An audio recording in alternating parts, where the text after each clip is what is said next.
Hanouka est la fête de la lumière par excellence. Nos sages nous certifient que cette fête restera célébrée même quand le Mashiach viendra. À ce moment, tous les jours de l'année seront des jours de fête, comparables à Pessah, Sukkot ou Shavuot. Mais Hanouka sera encore plus lumineuse, plus élevée encore que tous les jours de l'année. Hanouka est en effet le rappel de l'abnégation du peuple juif dans les moments les plus difficiles de l'exil. Cela, le Créateur ne l'oublie jamais. Hanouka est la seule fête dont la publication du miracle est aussi exigée par nos sages. C'est pourquoi le chandelier de Hanouka est allumé dans la partie la plus extérieure de nos demeures, afin de publier le miracle.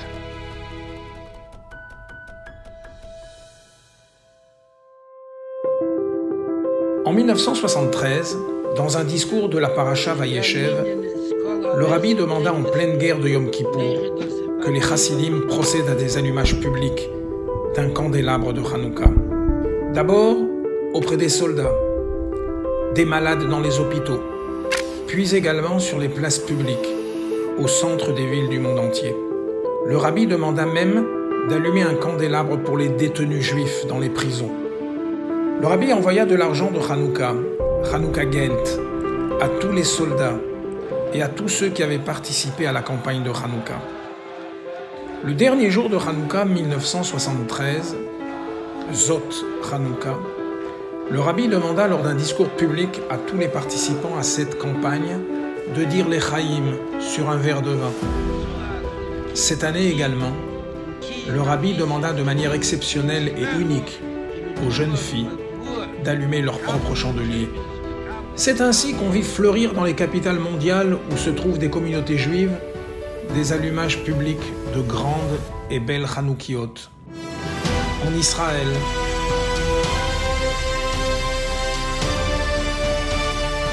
aux États-Unis,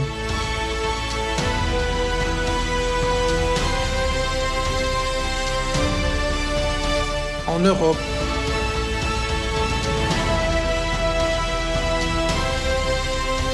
en Asie,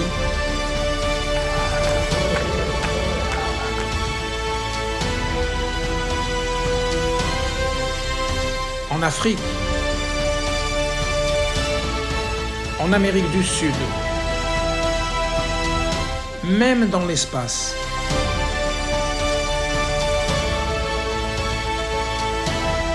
Des allumages parfois originaux et pittoresques.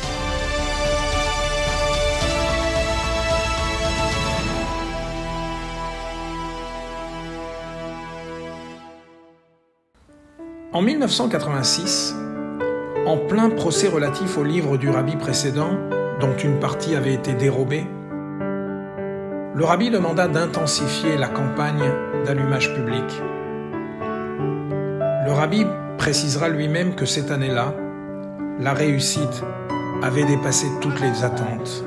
Il demanda d'éditer un livre rassemblant toutes les photos de ces allumages publics, intitulé « Vayehi Or ».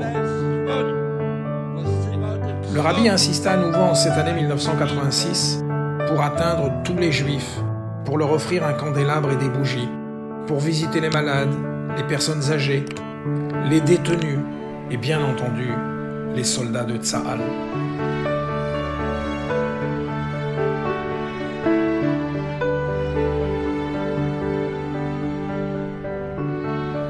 Là où il serait impossible d'allumer des flammes, le rabbi proposa d'allumer des ampoules électriques. Il demanda de rassembler les enfants autour de la fête de Hanouka et de leur distribuer les pièces de Hanouka, de leur raconter l'histoire de Hanouka et de leur faire donner la tzedaka.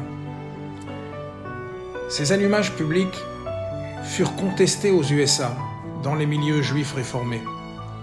Mais, après une longue bataille juridique, le mouvement Lubavitch eut gain de cause sur tout le territoire américain. En France, fut instaurée une campagne de panneaux publicitaires rappelant à tous l'occurrence de la fête.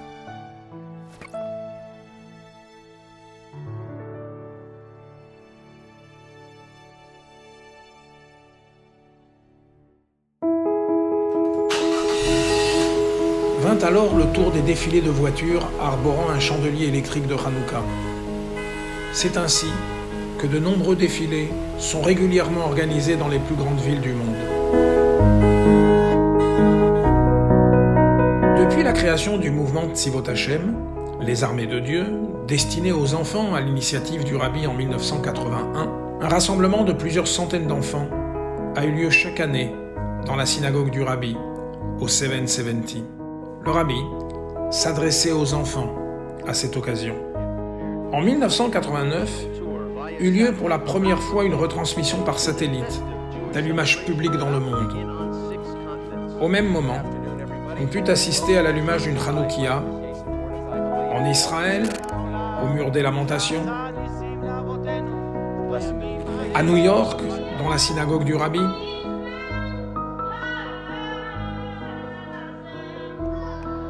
à Paris, crowd, more than 20,000 people in attendance for the spectacular menorah lighting ceremony. An interesting angle there on a very interesting menorah, 7 meters tall.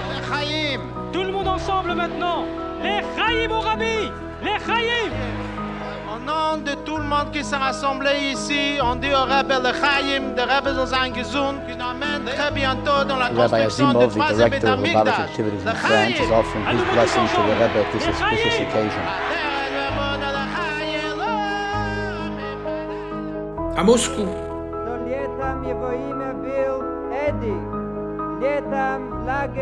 à Melbourne,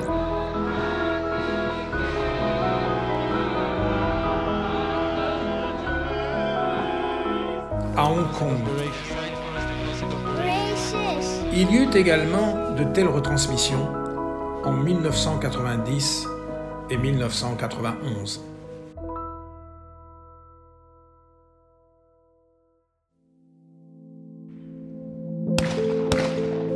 En 1983, il y a 50 ans, après l'odieux attentat de Ma'alot dans le nord d'Israël, où 22 enfants furent assassinés par des terroristes palestiniens, le Rabbi demanda d'amplifier les 5 miftsaïm qu'il avait lancés et d'utiliser des camions appelés tanks à cet effet.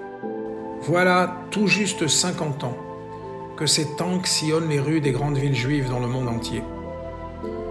Tank en hébreu sont les premières lettres de 3 traités importants de la Mishnah, Ta'arot, Nezikin et Kodashim. À de très nombreuses reprises, le Rabbi, dans ses réunions chassidiques, a distribué des dollars de tzedaka aux chassidim par l'intermédiaire des tankistim, c'est-à-dire ceux qui participaient aux campagnes de Miftsaïm dans ces fameux tanks. La fête de Hanouka est une fête que le Rabbi a complètement transformée. Elle reste le symbole de la lumière juive éclairant l'obscurité profonde de l'exil. Les flammes de Hanouka qui ont illuminé le monde ont brûlé les derniers pans des murs de l'exil. Elles vont bientôt illuminer le candélabre du 3e temple reconstruit avec la venue du Mashiach immédiatement.